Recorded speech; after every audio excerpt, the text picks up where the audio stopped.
Welcome to Let the Quran Speak. I'm Safiyyah, your host. I'm joined today by Ibtihal Aboussad. She's a former Microsoft employee who spoke out publicly against her company's complicity with the genocide in Gaza and was fired.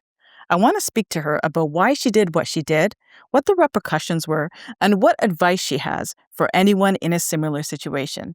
Ibtihal, I am so excited to have you join me today. I'm very excited to join you all. It's been a long time in coming. Yeah. We've been having this conversation for a while. I'm so glad you were able to make it and join us on Let the Quran Speak. Ibtihal, I'm so honored to have you join me because there are so few people who take the kinds of actions that you do. A lot of people during the genocide have been so silent, even when I felt that they might have had platforms where they could have spoken out.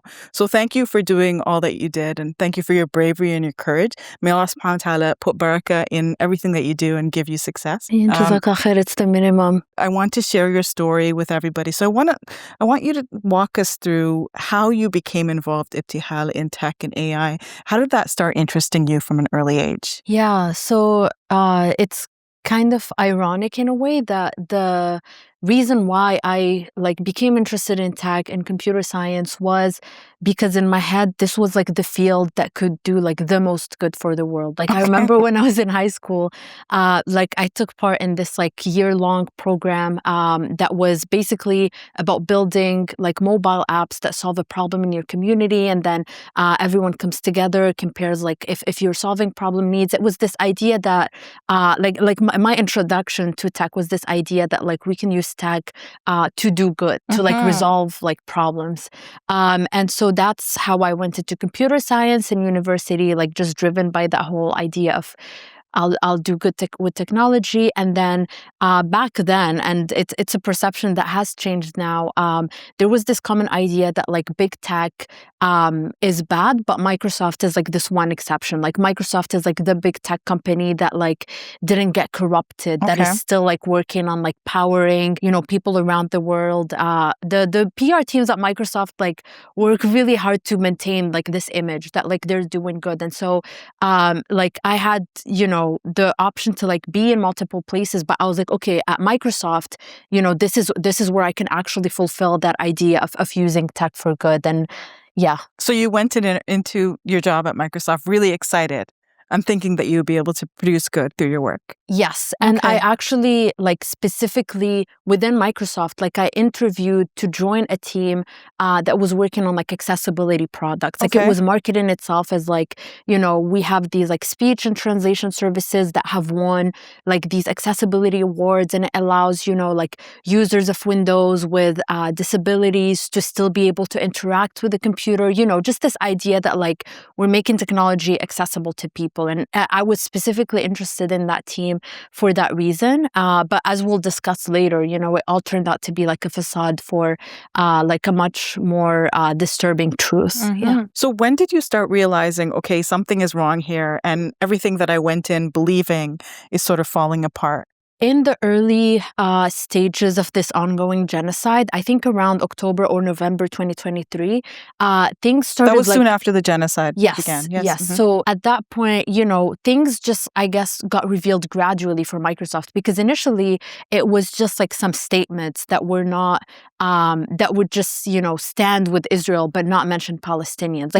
It started being clear that this company is not fully on the right side of history. But again, at that point, it was just, in their statements to workers, in their statements to the outside world, they're more focused on Israeli employees. But I think gradually in 2024, what happened next is there was a lot of workers and investigative journalists that revealed that Microsoft provides storage to the Israeli military and government, meaning all that data that they collect on Palestinians through spyware, through surveillance, Microsoft gives them the tools to keep it and store it and access it. This was in 2024, and that's when the campaign No Azure for Apartheid started, which is a bunch of workers at Microsoft that decided, okay, we're going to try to pressure the company to end these storage contracts. And at that point in my head, I was okay, it's clear that this company is not on the right side of history and I should not aim to stay here forever. But,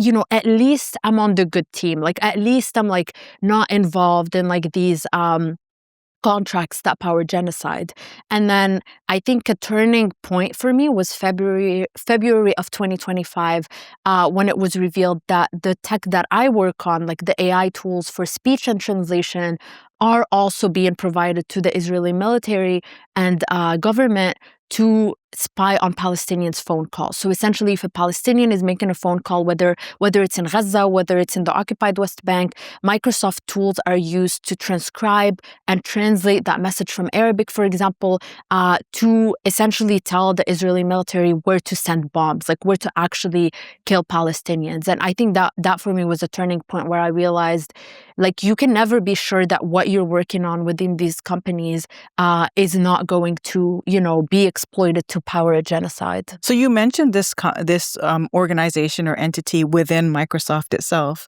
Azure for Apartheid. Yes. So what was your role in that organization? I don't know if I'd call it organization, what exactly the word is. Initiative, perhaps? It's a campaign, a campaign. Okay. Yes. And so what was your role in that? And then how many employees were involved? So it was gradual. So during the first year of the campaign, there was more like word of mouth, that got people to join the campaign. But as time went on and the campaign led actions, led disruptions, and then, there was also a point in fall of 2024 when two workers within the campaign just held a vigil on Microsoft's campus to mourn lost Palestinian lives, and then they were fired on the same day. And that made a lot of people join the campaign and realize, okay, this company is actually trying to suppress pro-Palestinian voices. It's not just about the contracts, it's also actively trying to silence anyone that opposes this. And so for me, and something, I'm glad you asked this because I want to highlight, I'm one of the few people that are maybe visibly associated or publicly associated with the campaign because of my disruption. But most people in No Azure for Apartheid, are anonymously organizing to put pressure on Microsoft. Mm-hmm. You don't have to have this big media moment and get fired in order to do something against this complicity. Most of our base is again anonymous people that are working behind the scenes to pull different levers. Mm-hmm. Would you know their identities? Are most of them Muslim or some non-Muslim? It's mixed. There's Muslims, non-Muslims. It's really just anyone at Microsoft and even outside of Microsoft who's really disturbed and outraged by Microsoft's deep complicity in this genocide and occupation and just wanted to do something about it, from different backgrounds and different even roles within the company. Yeah, it's pretty diverse. Mm-hmm. So Ibtihal, I know that you tried internally to try and make change. What efforts did you make, and what were the results of those efforts? Yeah, I think, Microsoft throughout this has just been we would like you guys if you just used peaceful methods that we prefer. Yes. Mm-hmm. But the truth is that was used for, over a year with no result. And that's why we escalated and we started having disruptions and sit-ins and encampments. So for the first year of this ongoing genocide, multiple, hundreds or even thousands of workers have tried petitions, have tried meeting with HR, meeting with people at the top levels of the company, have tried sending emails. We've tried these avenues that, Microsoft has a whole section that's oh, you can report human rights violations that you witness within the company to us and we'll do something about it. But the outcome was one of two. Sometimes it would just be ghosting, actual silence from the company when we use these methods. And then sometimes it was, again, just clear repression, the two workers that were fired just for hosting a vigil, peacefully mourning, lost lives on campus. People had financial repercussions because they posted things in internal forums. And so that's why, that's where the campaign realized, okay, the situation is urgent enough that we can't afford to just keep trying the same methods. And it's time to escalate, for the sake of Gaza, for the sake of Palestine. Mm-hmm. So how did you decide on this, what you called disruption earlier? How did you decide on it and, what method you were going to use and what occasion you were going to disrupt in? Tell me a little bit about that. For sure, yeah. So as I mentioned, February of 2025 was when I realized, okay, it's no longer just I can't be here long term. It's I cannot be in this company silently at all, because even my department, even my team is complicit. And it so happened that April, or specifically April 4th, was when Microsoft was planning to celebrate its 50th anniversary. And we knew from the marketing around this event that it was going to be like another occasion for Microsoft to do like its PR work of, just it was marketed as like 50 years of like doing good, 50 years of like changing the world for the better. And that was just like, in stark contrast with what we know the company is actively doing in Palestine. And so it just like worked out as a perfect opportunity to just like go out of the company without just being silent. Like, as we say, like going out with a bang, like having like an impact on the way out. Alhamdulillah, like it was like a raffle to access this like super like VIP event with like the past CEOs, like Bill Gates was there, current CEOs, Mustafa Sulaiman, Satya Nadella, and alhamdulillah, like Vanya and myself, who were two workers in the campaign, got the lottery, and then we decided, okay, this is our chance to it had two goals, like choosing this specific event. One is just sending the message that Microsoft cannot be celebrating its accomplishments while it's powering a genocide. Like that is, it cannot go on with business as usual. And then the second one was, just knowing that like the top executives at the company were going to be at this event, who've been not listening to us, who've been ignoring our emails. It felt like the right opportunity to just face to face, like confront them and confront their complicity. Ibtihal, did you have a plan going in? Because, it's a big event, a lot of high-profile individuals. You don't know where you're going to be sitting, where you're going to be situated, if you're going to have an opportunity with a mic, or, there's so many unknowns. Yeah. So what did you plan for, and what was unexpected to you? What the campaign planned was like what we wanted our messaging to be, because as you can imagine, like we knew security was not going to let us talk for like 10 minutes. And so it was about, like delivering the most, I guess, impactful messages that A, confront executives, B, keep us grounded in the reality in Palestine and how Microsoft is complicit in it. And so that part was planned. But then the actual logistics, like subhanAllah, when we first walked into the event, the seats we got were like pretty far back. Like Okay. it would have been pretty challenging to actually like get to the stage or even like be heard by the people on stage. And then this like security woman out of nowhere, which I just attribute this to like Allah subhanahu wa ta'ala like facilitating this for us, just comes to me and she's like, I think you waited a while like for this event. Let me move you to like front rows. And then just like moved me and Vanya, like the other disruptor, to like the second or third row, where we were like we could see like the shoelaces of the speakers, like subhanAllah. So like that made it more possible to just have that impact where like you see in the video, like we could actually like point fingers at the executives and like throw a kafiyeh on stage to just, represent like Palestinians. And so alhamdulillah, like a lot of the logistics, like Allah just like made it like easier for us. Yeah. So the kafiyeh throw, was that planned, or was that just in the moment? That was planned, because like, again, like I wanted us to like remain grounded and remember, this is about Palestine, like at the end of the day. And so the fact that the kafiyeh is utilized like in Palestine as a symbol of resilience and resistance, like we wanted to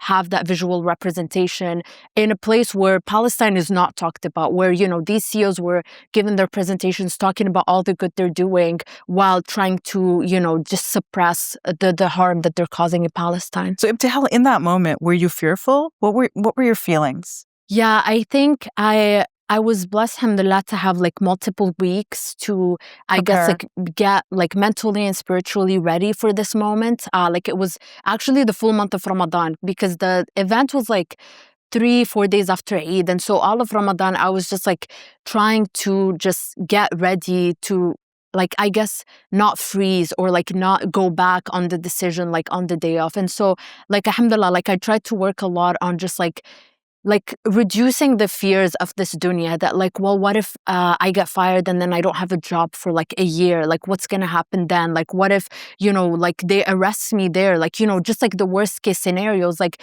that was something like I had to grapple with and like we had to like prepare for. But I think the timing of this being right after Ramadan, like that helped me in just realizing like ultimately, whatever consequences I fear, I face here, whether it's like losing a job, like not having income for some time, even like state repercussions, that none of this matters like for our akhirah. Like none of this compares to the responsibility we have as Muslims to change evil with our own hands. And so like alhamdulillah, that really helped leading up to that day. And so I think when the moment came, like it just felt like also like watching how Palestinians have been like resisting for decades now. I think it puts us to shame, and it just felt like, okay, this is the very least like I should do, and it helped remove those barriers, alhamdulillah, to like get up and like say the piece that we had. Yeah. So tell me what else was going on in the room when you were saying your piece.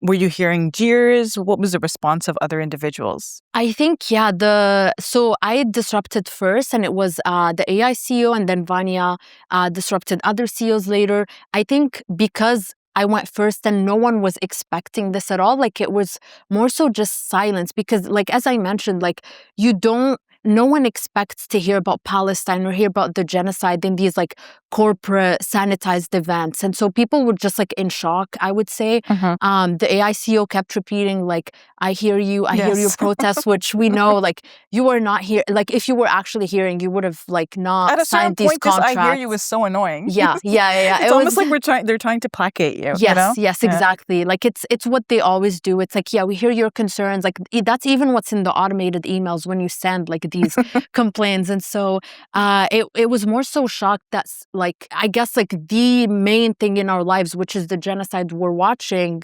was being brought to an event where like, it's supposed to be professional and non-political and this and that. And then I think when Vanya went, there was more of a reaction because people were realizing what's going on, and there were some boos, which like it's insane that you're talking about Microsoft killing children, and Yes. people are just disturbed that you're not talking about the latest like AI release.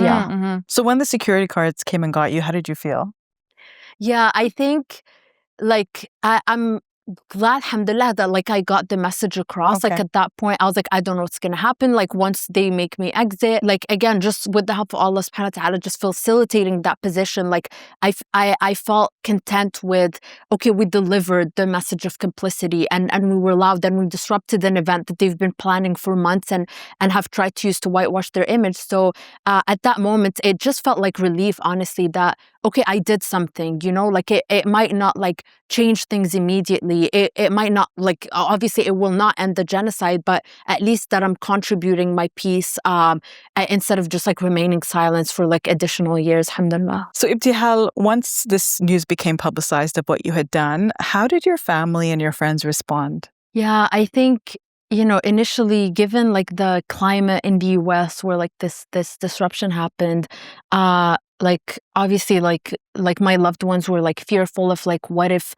something happens to you like at the state level, like just like ICE shows up and gets you, like what if like the US is an interesting place now, like in terms of being like outwardly pro-Palestinian. And so that was like the initial reaction. There was like some level of like concern. But I think over time, like I think everyone gets it and like is now supportive and understand that this was necessary, and that whatever those like concerns we had for like safety or like travel restrictions, that like at the end of the day, like none of that matters compared to what we're watching unfold in Palestine, and compared to what we're going to be asked about like after, like on the day of judgment. What about career-wise? What repercussions have you faced? I mean, obviously you lost your job, but I understand that you were planning to leave anyway.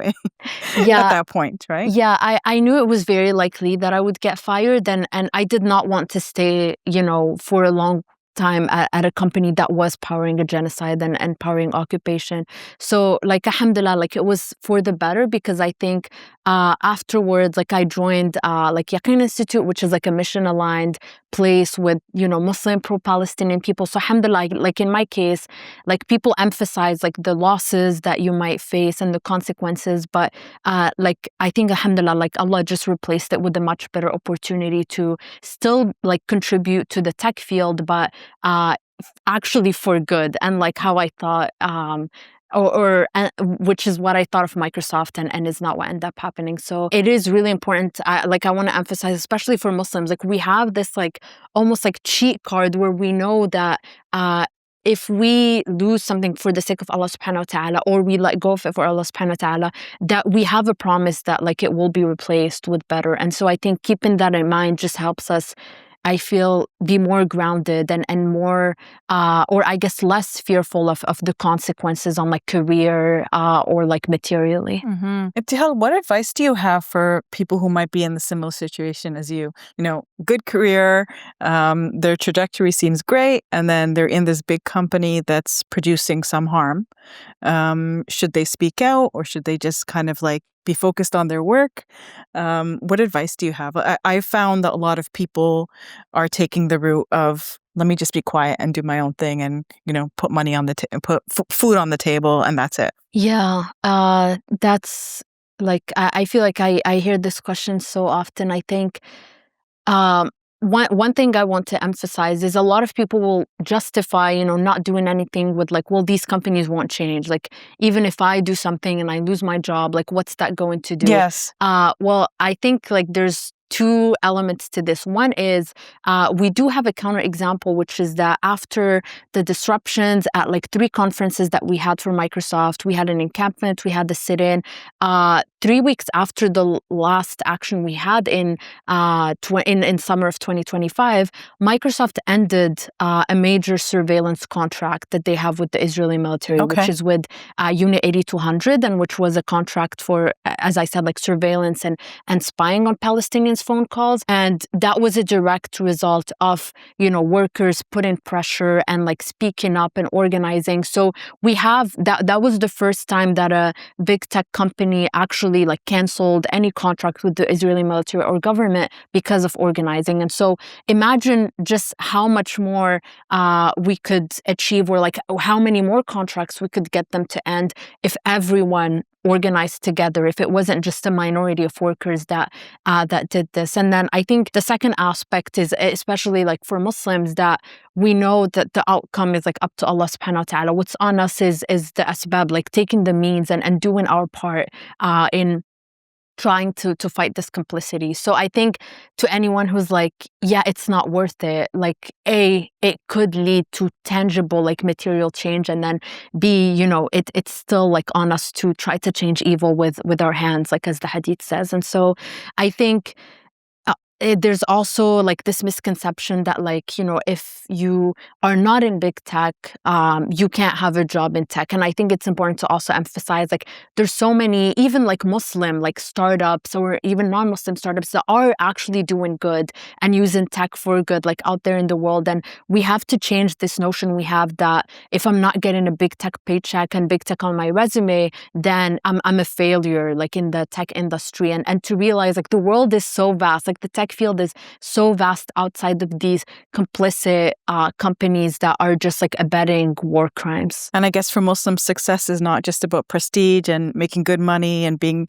in an amazing company, but it's also about, making sure that you're morally upright and you're creating good in this world, right? Yes, exactly. Like I think we lose sight of that sometimes, and we can follow like those definitions of success that are just like money, title, but it's important to like I feel like we should like just change the notion of success to be, I work somewhere that like does good for the world or good for the ummah, like regardless of the name, regardless of how much you make. I think because ultimately, as you mentioned, like for us as Muslims, we know that's not what matters and why we're here. Ibtihal, for somebody in a situation like yours, would you recommend that they stay within the company and make change, or leave the organization and speak out? Like, what's the better approach? I know that you tried within the company and then you left, right? Yeah. What would you advise for other individuals? I think, yeah, it's very, I would say, situation dependent, but I think what's important is not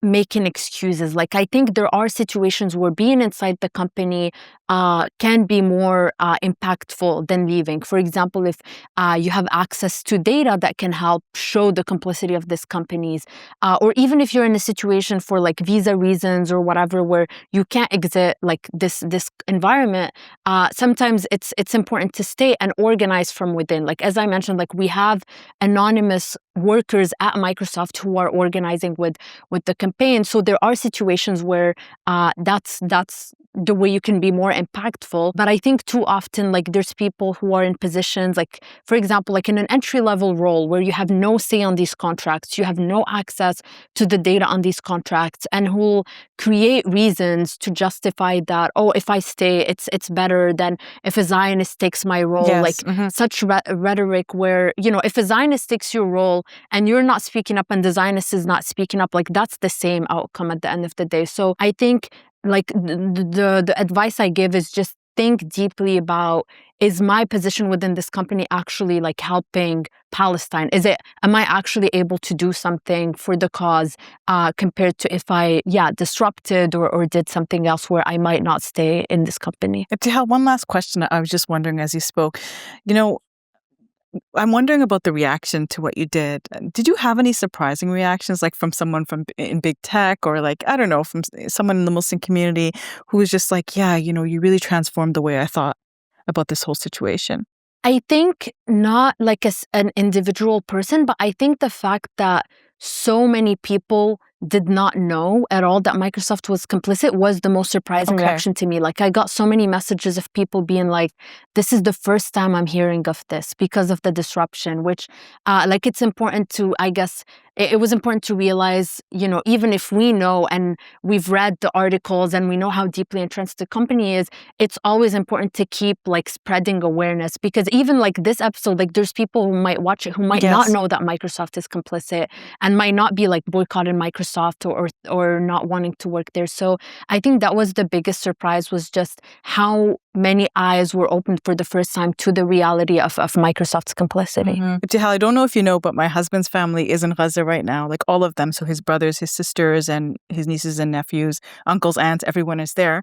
So I mean, you made us proud because there's so many people who don't speak out or don't say anything, right? And it's been really hard for those 2 years to watch what was going on and to witness, you know, speak to them on the phone and witness everything that they're going through, and then just have life go about as normal. Yeah. And the people who you would think would be able to speak or say something or do something were just silent. So I really appreciate what you've done. May Allah subhanahu wa ta'ala put barakah in your work and grant you success and grant you everything that you wish for. And we hope to see more Ibtihals in this world. I mean, thank you. No, Jazakallah khair. It really, like, I do mean it, like it is less than the minimal obligation that we have towards Palestine. Like, I think, especially watching Palestinians' resilience for like almost 80 years now, like, as I mentioned, like it really puts us to shame. And what are we doing for the liberation of Palestine? And to me, like what I did is not like brave or like exceptional. It's literally the least that we should all be doing. So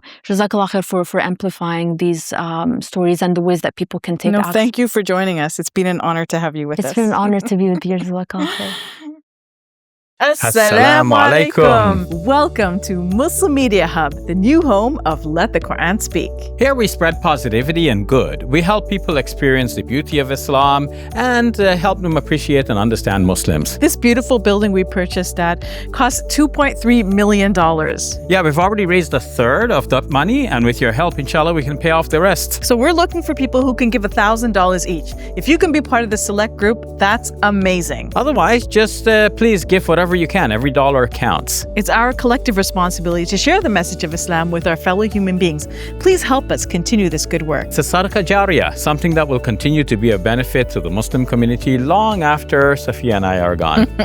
Please support our work at muslimmediahub.com. Your support is zakat eligible and tax deductible. May Allah bless you and your loved ones today and always. Assalamu alaikum. Assalamu alaikum.